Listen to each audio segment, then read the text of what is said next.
Okay, so you've talked to thousands of HR leaders, myself included. Tell me about some of the qualities you've observed that separate the good from the great. Yeah, this is work I've been thinking about for a long time, because I really, for the last several years, have been trying to take this modern side of HR, strategic HR, and demystify it for folks so that it feels accessible, so that it doesn't feel overwhelming. And I've also had, because I have had the fortune of having all of these conversations, I started to see patterns of certain people that were, let me, I guess, go back.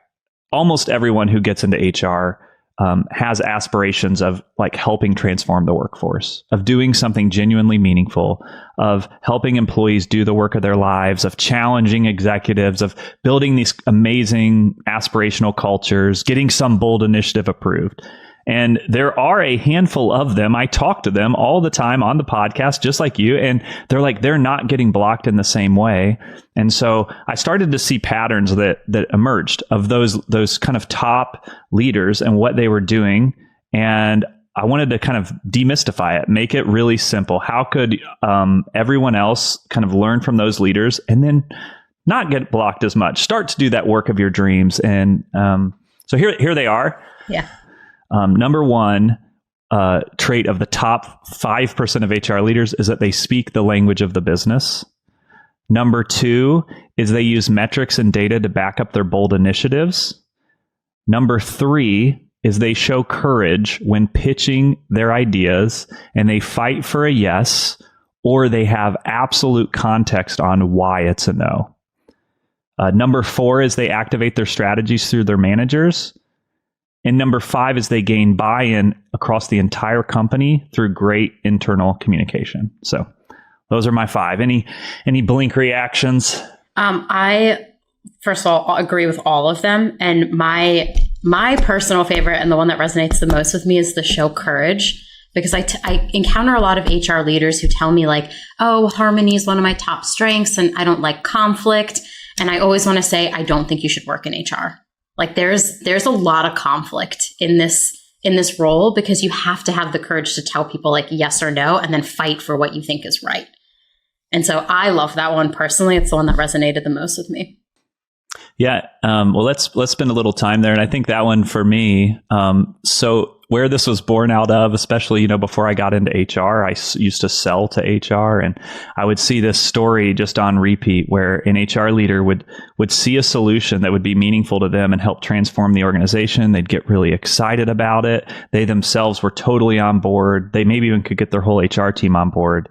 They'd go in and have one executive meeting and get shut down and just walk out with their head kind of buried in just like sadness and just like, this is not a place I want to work. So showing courage to me, and it does kind of tie into the first two as well, but it's when you have conviction around an idea that when you go and pitch to executives, hopefully you're already on the executive team, but if you're not and you get a chance to be in that room, that when it is pitch time, you really, really go for it. I think this is why this is hard, is there's so many beautiful people in HR with these like really gentle souls. Mm-hmm. I mean, just like me, I was having a hard time even saying the hot takes on a podcast that's for fun, right? I'm still just like, but if you kind of combine all the first three steps, right? It's like, if I speak the language of the business, so I know what the most important component of the business is right now, like the top three strategies of the business, I should be able to rattle off in my head, and whatever the company strategy is should be integrated into my HR strategy, right? So that's number one. So when I'm pitching in the executive room, it should feel like a logical extension of the company strategy. And number two is, gone are the days of that gut feel component of like, this is really important and I really want this. This is right because it's right. And it's like, no, I agree with that. And I actually trust the intuition of like HR leaders, but realistically, to get it approved, right? You need to build a case before you get into that room that is based in metrics and data, right? And typically, I usually say it should be tied to like one of a couple outcomes. Are we driving performance? Are we improving engagement? And do we have metrics to back that up? Are we reducing regrettable turnover? So it's like, somewhere in kind of one of those buckets. And maybe we've used the data that we have available to us to give us the courage and conviction. We need to kind of use the data to clarify. And then we get into pitch mode, right? It's like time to go in and we show courage. And what I mean by that is that when we share the idea, we go, hey, I'll just role play this as if I'm in the room with you and you're the CEO. I'm the CEO. Oh, my dream job. Here we go. Okay. This is your dream job. I'm ready. And I'm like, Hebba, as you know, one of the top company strategies right now is improving customer retention. And I've been thinking about how HR could play an influence in that. And looking at our engagement data, we have a capacity issue on the CS team. And so here, I feel confident that the right solution is insert solution.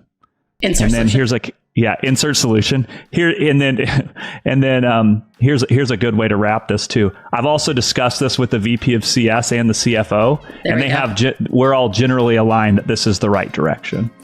So that's like where I start, right?